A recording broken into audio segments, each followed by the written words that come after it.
La Bible et la réalité humaine? Il n'y a pas vraiment de grande différence.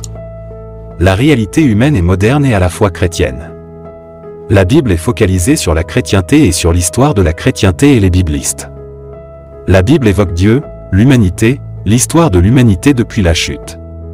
Cela évoque un peu de moins l'histoire de la création de l'univers dans Genèse. Pour la réalité, tout ce que nous faisons vivant, disons, c'est la réalité. Mais il faut apprendre à savoir que la société même c'est une sorte de bouillon. La première réalité est chrétienne. À part de la chrétienté, la deuxième est mondaine. Mais dans cette mondanité, il y a la réalité médicale, la réalité informatique.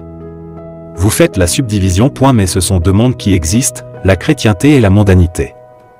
Mais pour qu'une chose soit réelle, quand vous dites réel, vous évoquez l'existence. Et quand vous dites l'existence, vous voyez un commencement et une fin. Cela dépend de la nature des lettres que vous parlez. Quand vous voyez une lettre, elle possède un commencement et une créature.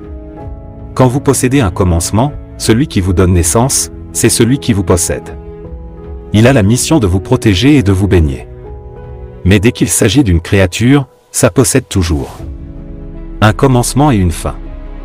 Mais certaines créatures sont immortelles.